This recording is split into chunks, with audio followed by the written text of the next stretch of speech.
নাম সর্বস্ব, অস্তিত্ব নাই। তারাও এখন ওই যে নিবন্ধিত দল।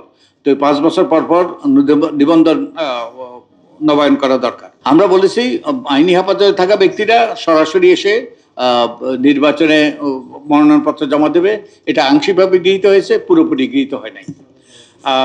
আমরা যে 2-3টা বিষয় আমরা হাইলাইট করতে চাই। একটা হলো শেষ পর্যায়ে যে নিবন্ধিত দলের অঙ্গ সহযোগী সংগঠনের বিধান থাকা দলের গঠনতন্ত্রে এটা অবৈধ।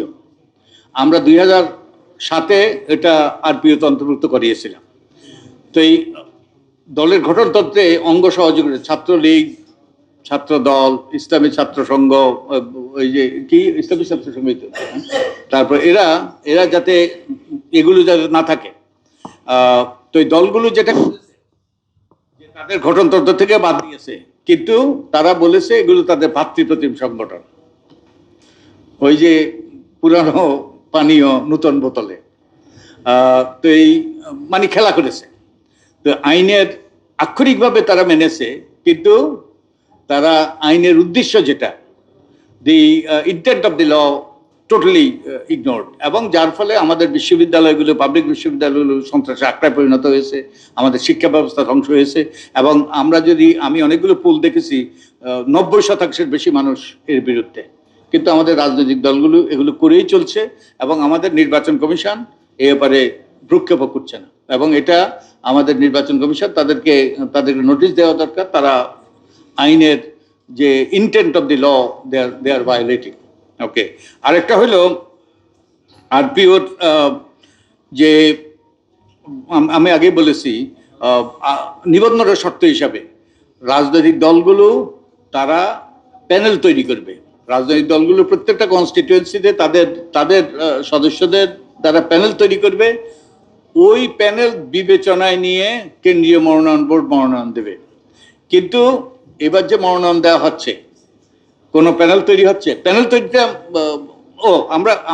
আমাদের অরিজিনাল প্রস্তাব ছিল ওই প্যানেল থেকে মনোনয়ন দেবে, কিন্তু যে এটা অধ্যাদেশ আকারে আরপিওতে যুক্ত হয়েছিল, কিন্তু পরবর্তীতে যখন অধ্যাদেশটা অনুমোদন করে 2009 সালে নবম জাতীয় সংসদ, তখন বিধান করেছে যে ওই প্যানেল বিবেচনায় নিয়ে মনোনয়ন দেবে, প্যানেল থেকে নয়।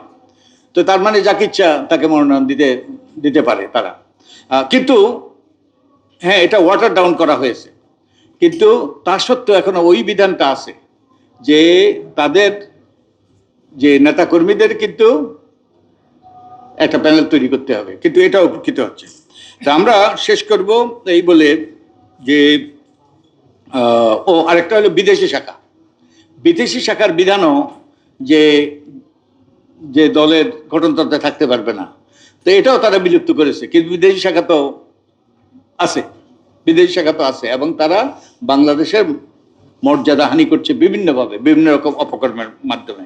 তো আমরা শেষ করব এই বলে যে নির্বাচন কমিশন কিছু সুপারিশ আমাদের গ্রহণ করেছে, এবং অনেকগুলো গুরুত্বপূর্ণ সুপারিশ, যেটা বিশেষত রাজনৈতিক দলের গণতন্ত্রায়ন, রাজনৈতিক দলের আর্থিক স্বচ্ছতা, তারপরে রাজনৈতিক দলের নেতাকর্মীদের কাছে দায়বদ্ধতা এবং নেতাকর্মীদের মতামতের ভিত্তিতে মনোনয়ন দেওয়া, তারপরে এই যে ঋণ খেলাপিদেরকে দূরে রাখা, এরকম অনেকগুলো বিষয় সম্পূর্ণভাবে উপকৃত হয়েছে, এবং যেটা কোনোভাবে গ্রহণযোগ্য নয়, এবং এটা সুষ্ঠু নির্বাচনের জন্য ইতিবাচক নয়। তো আমরা আশা করব যে নির্বাচন কমিশন এবং সরকার, আমরা বারবার চেষ্টা করেছি, আমাদের কমিশনের পক্ষ থেকে ব্যক্তিগতভাবে আমিও চেষ্টা করেছি, কিন্তু আমরা টনক হতে পারি নাই।